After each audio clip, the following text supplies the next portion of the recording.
there, it's Laura. I just want to take a few moments to speak about something that was really big for me when Sam was little, and a lot of women talk about this. And it's when we are a stay-at-home mom, or even a mom that's working outside of the home some of the time, we can often run into frustrating situations with our partners where they don't get it. They don't get what it's like to be a stay-at-home parent, specifically a stay-at-home mom, right? So for fathers who stay at home with their kids for significant periods of time, meaning many weeks or months, they are probably closer to having an understanding of what it's like to be a stay-at-home mom. But because we have differences in our culture in the roles of a mother or a father, and differences in the socialization experiences and differences in the social expectations of men and women, there's still going to be some divides there.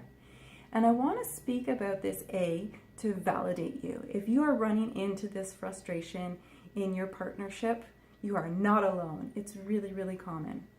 B, I want to highlight that for stay-at-home moms, we need to drop the expectation that our partners will ever fully understand our experience. It's an unrealistic expectation. As much as we want it, it's unrealistic. And so in that sense, we're kind of setting ourselves up for ongoing frustration. We need to accept what is. And what is, in reality, is partners that are spending most of their time working outside of the home. Different world. Okay, so even if we're really good at explaining things, I mean, you'd have to basically film yourself all the time in order for them to get as close as possible. And even then, unless they're right in that role, it's going to be different. And when I say it's an unrealistic expectation, that doesn't mean it's not valid to want it, right? This is a partnership. And if we look at parenting as a business, just for ease of understanding things, if your partner doesn't get what's going on well enough for your satisfaction, that's like having a business partner that doesn't get it. That's not cool. That doesn't feel good. So the desire to have your partner get your experience as a stay-at-home parent, yeah, that's really understandable and valid. However, it's an unrealistic expectation at the same time.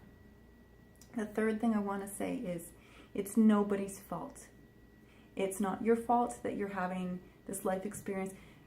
Stay-at-home mothering, in great part, most of the hours involved is done in isolation. No witnesses. Nobody gets to see this incredible work you're doing, right? Which is why it's really important to speak up and witness your own work and praise yourself, affirm yourself, acknowledge yourself, be good to yourself, give yourself raises.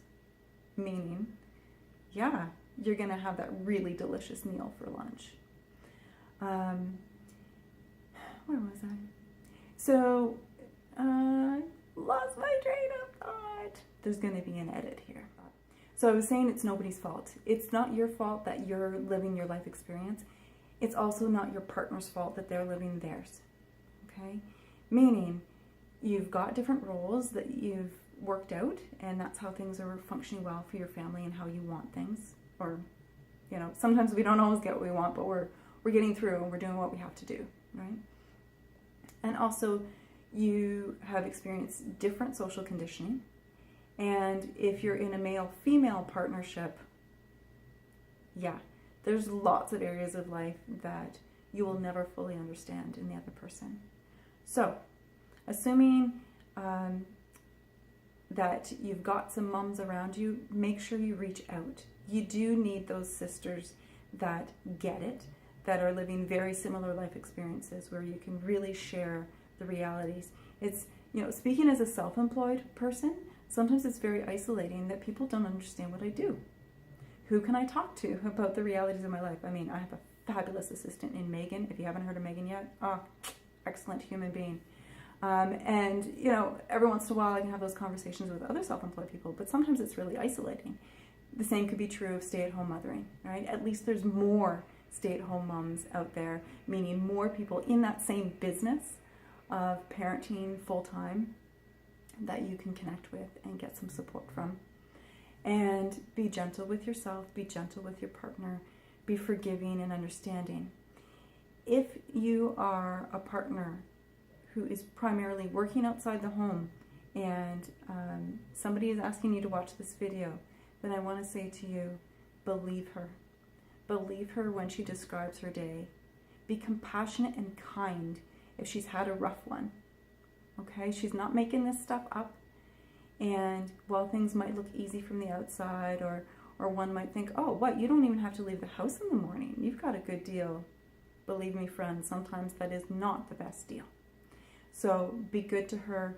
May both of you grow and strive to understand one another and keep bringing compassion into your life together. That's true love, and that's good stuff. Signing off, be good to yourselves.